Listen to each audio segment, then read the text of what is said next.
Salut les passionnés, bienvenue sur votre chaîne YouTube F8DSN. Alors un petit tour sur la boutique XBS Télécom. On connaît la rubrique radio amateur puisqu'on a déjà testé plusieurs appareils tels que dans les stations mobiles le FTM 500, dans les stations portables le FT4, le FT5, le Alinco, DJC RX7. Du côté des POC radio, c'est pareil, on y est déjà allé faire un tour puisqu'on a testé le N60 qui est maintenant le N61. On a testé le Sanex, le 8800 qui a très bien fonctionné, un appareil qui est actuellement recherché puisque j'ai présenté le mien à la Louvière et on voulait me l'acheter. J'ai plusieurs personnes qui voulaient me l'acheter. Également le VRN 7500 qui est un super appareil, atypique puisqu'il n'a pas d'écran, mais un appareil très sympa qu'on a testé sur la chaîne. On n'est pas passé encore par la case des PMR 446 ni des récepteurs. On est passé par le VHF Marine. VHF Marine, qu'est-ce qu'on a testé? On a testé le HM360 Max, je ne sais pas si vous vous en souvenez. Voilà, donc un test vraiment sympa. Ensuite, dans la partie amplification, on avait testé aussi un amplificateur que je me rappelle bien chez VGC. Voilà, ce modèle-là, le P25DU, dont vous retrouverez également la vidéo. Voilà, on a testé également quelques antennes et quelques accessoires, notamment de mesure avec un Rosmet Tosmet. Eh bien, ce que je vous propose pour cette vidéo, c'est d'aller faire un petit tour dans la partie aviation. Donc c'est une première pour moi, c'est un premier test, j'ai jamais essayé de post-aviation. Donc on voit qu'on a une gamme assez étendue de portatifs, ICOM, Yaesu. Alors là, Yaesu, on en trouve une panoplie. Et moi, ce que je vous propose, c'est d'essayer le FTA 850L. C'est un appareil qui est récent. Ce qu'on va faire, on va le mettre au panier et on se retrouve juste après.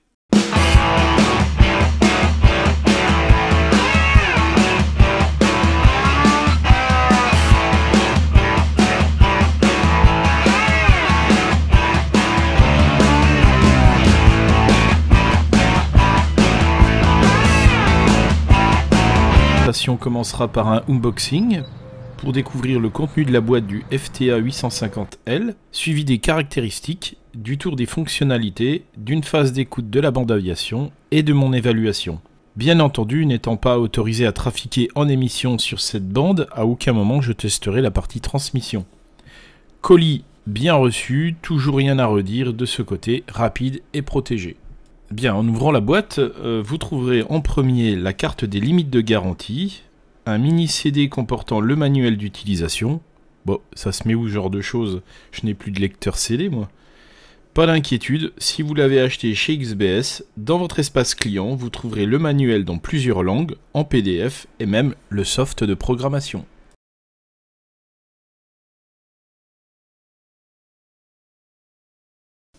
Un adaptateur 12 volts prise allume-cigare. Bon, c'est qu'il doit certainement y avoir ce genre de connecteur dans certains avions. Si vous voyagez, vous serez certainement content de trouver la prise secteur adaptée. L'adaptateur secteur 100 à 240 volts pour 10,5 volts de sortie modèle SAD25. Le chargeur de table SBH11, entrée 9,5 à 10,5 volts pour une sortie vers la batterie de 8,4 volts. Un clip ceinture et sa visserie. Un adaptateur pour brancher son micro-casque avec PTT déporté. Un câble USB destiné à la programmation. Un tore magnétique pour réduire les bruits de source exogène à mettre sur le câble allume-cigare au plus près de la prise allume-cigare. L'antenne fournie est avec un connecteur BNC 20 cm et l'antenne est rigide. Sur ce modèle, Yaesu propose un énorme écran de 2,4 pouces. Il est protégé contre l'eau, norme IPX5. La construction répond à la norme 1000 STD 810H, garantissant un appareil très robuste. Fourni également avec un boîtier pour 6 accumulateurs AA, le modèle SBT12. À ne surtout pas utiliser avec des piles rechargeables, il n'y a pas de circuit de protection contre les surintensités. La batterie, lithium-ion, SBR19, 7,2 volts, 2200 mAh, munie sur tout son périmètre d'un joint torique garantissant l'étanchéité. Le positionnement de la batterie se fait par clipsage, il faut appuyer assez fortement pour mettre en place le joint. La tenue de la batterie est très bonne, de plus elle est renforcée par un verrouillage évitant ainsi la séparation avec le poste lors d'un choc par exemple. Nous venons de voir la composition de ce pack radio aviation qui est complet et prêt à l'usage. Passons à la mise en œuvre. Connexion de l'antenne BNC. Mettons le bon adaptateur secteur sur le SAD25. Je vire le film plastique de protection de l'écran, je suis pas du genre à le conserver 6 mois. Le chargement de la batterie à l'aide du chargeur de table prendra 5h30. Il est également possible de faire un rechargement avec l'adaptateur secteur branché directement au FTA 850. Il faudra alors 10 heures pour arriver à une pleine charge. Dans cette configuration, le constructeur déconseille fortement de passer en émission. Avant de faire le tour de l'appareil et de ses fonctions, regardons ses caractéristiques principales. Le FTA 850L transmet et reçoit sur la bande de communication internationale des aéronefs, la bande COM, communication, de 118 à 136,975 MHz, et fournit également des fonctions de navigation VOR et ILS sur la bande NAV pour navigation, qui va de 108 à 117,975 MHz. Sa puissance de sortie en émission est de 6 watts, 6 watts en AM. Il a un large écran de couleur de 2,4 pouces, 240 par 320 pixels. L'écran n'est pas tactile. Et tant mieux. Protection contre l'eau, IPX5, construction robuste certifiée 1000 STD 810H, sortie audio forte de 800 mW. Il dispose du Bluetooth permettant de connecter un casque du commerce ou alors le micro-oreillette Yaesu SSM-BT10 qui est en option. Il propose la navigation ILS, la navigation VOR. Grâce à son GPS intégré très sensible, il permet de naviguer en suivant des itinéraires. Il peut enregistrer des positions GPS. Il est compatible à la norme 833 kHz pour la bande aviation. En Amérique du Nord, il permet la réception des canaux météo NOAA ainsi que de leurs alertes.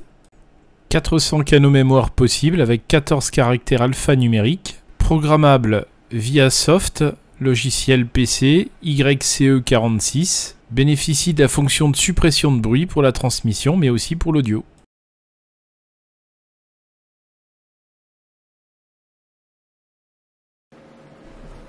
La mise en marche va se faire sur le bouton qui est situé au-dessus du PTT par un appui prolongé. Au démarrage, un message vous rappelle que malgré la présence d'outils intégrés d'aide, vous restez responsable de votre navigation. Sur le dessus, vous avez deux rotateurs superposés. Celui supérieur vous permet d'ajuster le volume sonore et précédé d'une pression sur le bouton sous le PTT, ce dernier vous permet de régler votre niveau de squash. La barre d'indication passe de blanc pour le volume à jaune pour le squash. Pour l'accès au menu, nous utiliserons la touche menu. La navigation se fait à l'aide des flèches. COM correspond à l'utilisation d'une fréquence d'émission-réception.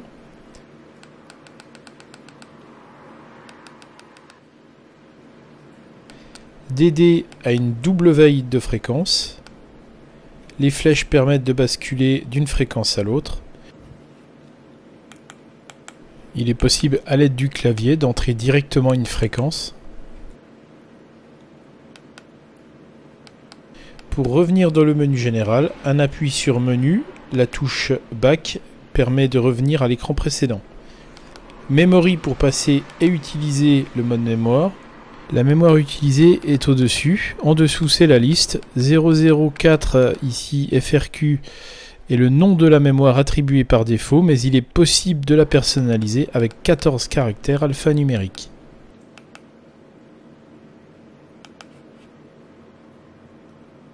Weather pour les canaux NOAA, fonction inutile ici en Europe.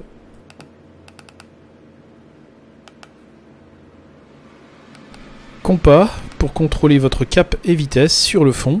Vous verrez également votre altitude.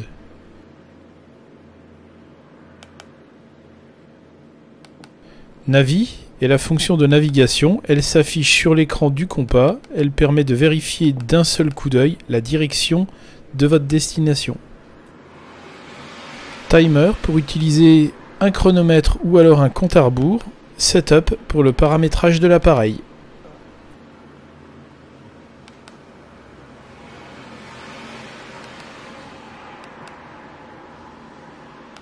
Comme setup, ici c'est toute la configuration radiofréquence, l'activation de l'accès rapide à la fréquence 121-500 MHz, fréquence d'urgence, l'ANL, l'activation du limiteur automatique de bruit impulsif tel que ceux produits par le système d'allumage des moteurs, le Noise Cancel, réduit le bruit de fond pendant l'émission mais aussi la réception. Il peut être réglé individuellement pour l'émission et la réception et avec 4 niveaux. Weather Alert, activation de l'alarme d'alerte météo. Scan Band, sélection des bandes à balayer comme nav ou les deux. PTT Scan Stop, activation de l'arrêt du balayage avec un interrupteur PTT. Scan Resume, réglage du temps de la reprise de balayage après disparition d'un signal. Scan Stop Type, configuration du fonctionnement après arrêt du balayage, ne reprend pas le scanning busy stop ou alors reprend le scanning au bout de 5 ou 10 secondes. Dual Watch Frequency, réglage de la fréquence par défaut de la double veille. Split Frequency, réglage de la fréquence de transmission pendant la réception de la bande nav. Frequency Type, réglage du pas de fréquence entre 25 et 8,33 kHz. Le pas de fréquence de 8,33 kHz est disponible uniquement pour la bande communication. Lorsque vous réglez le pas de fréquence sur 8,33, l'afficheur du canal diffère de la fréquence de fonctionnement réelle. Voir le tableau. Cependant, l'opérateur, tour, pilote, contrôle, etc. appellera la fréquence en fonction de ce que l'afficheur indique. Le TOT, bien connu chez les radioamateurs, c'est l'anti-bavard, coupure automatique de l'émission, paramétrable de 1 à 5 minutes.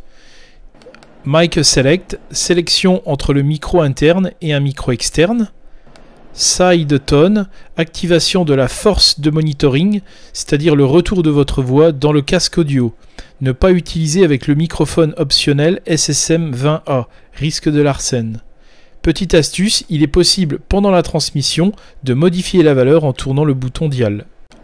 AF Pitch Control, donc c'est le réglage de l'équaliseur audio permettant de couper les fréquences basses, hautes ou les deux. Le Vox, activation du passage en émission automatique sans appui sur le PTT. Vox Level, réglage de la sensibilité du Vox. Et Vox Delay, réglage du temps de détection du Vox.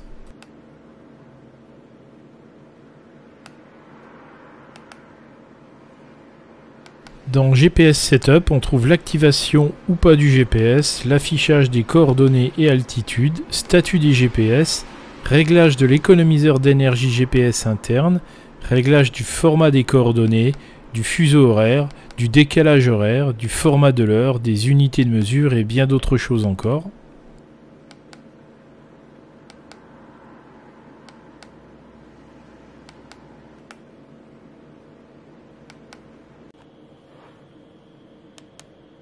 Dans la partie Bluetooth, après avoir activé la fonction, il faudra appairer votre accessoire.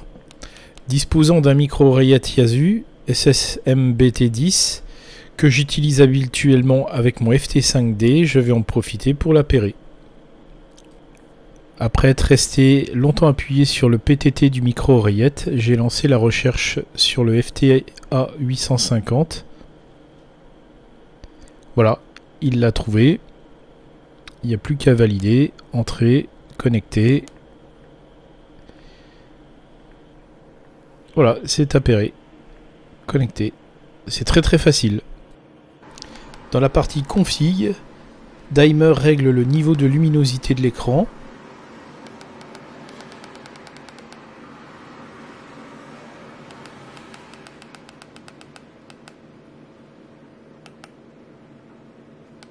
Lampe, le temps d'allumage de l'écran après une manipulation.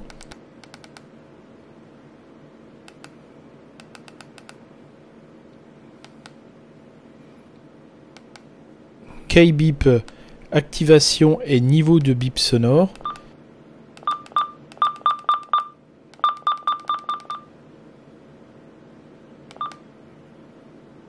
Timer alarme pour l'alerte sonore liée au chronomètre ou au minuteur. Battery Shave, l'économiseur de batterie. Lock Select, configuration du bloqueur de touche. PTT Lock, configuration du verrouillage de PTT. Et enfin, Reset propose diverses remises à zéro. Enfin, Vert pour voir la version du firmware. Pour le moment, il n'y a aucune mise à jour nécessaire à faire. La touche rouge 121.5 permet d'aller directement sur la fréquence de détresse après quelques avertisseurs sonores. Cela ne fonctionne pas comme une VHF marine qui, à l'issue des avertissements sonores, transmet une balise de détresse. Ici, c'est juste un changement de fréquence.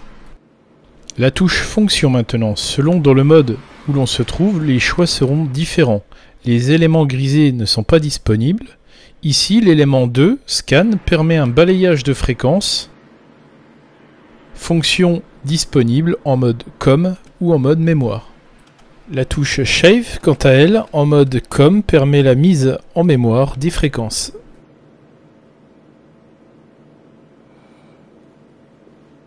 Je n'entrerai pas dans le détail de la navigation, le sujet étant très sérieux, je ne voudrais pas raconter des bêtises et donc je préfère laisser le sujet à des personnes qualifiées. Mais pour faire simple, la navigation VOR, qui veut dire radiophare omnidirectionnel VHF, permet l'affichage d'un indicateur d'écart de cap basé sur un signal reçu.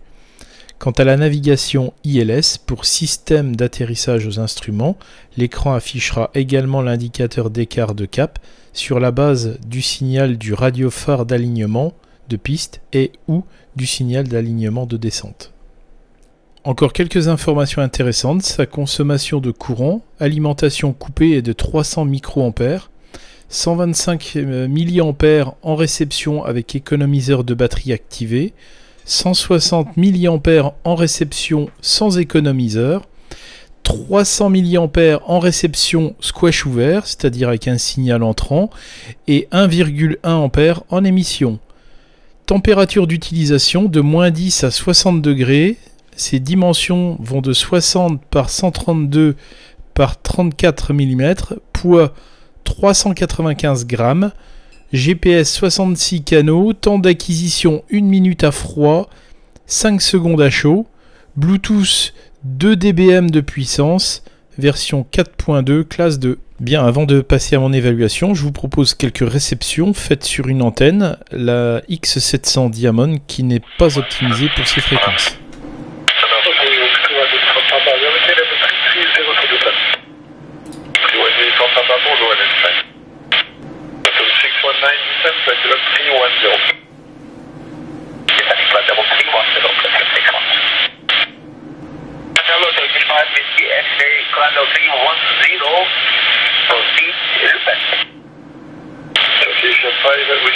Bonjour, Flight Pilot 330.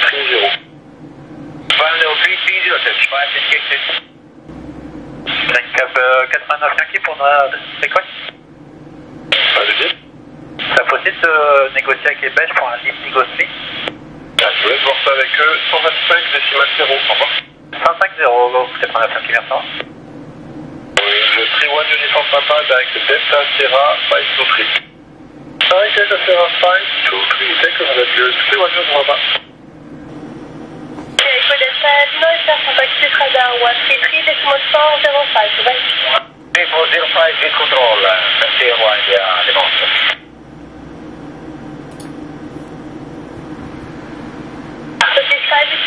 Contact right control 120 decimal 930, bye bye. 20 decimal 930, Turkish 5 Whiskey X-ray, bye bye. 714, you can touch level 150. 150, 174. Madame, bonjour, votre nature qui s'inspecte dans le 010 de la Golf Tango Québec. Germany 763, bonjour, pour ce Golf Tango Québec, Acto. Golf Tango Québec, c'est Acto, Mr. Germany 763.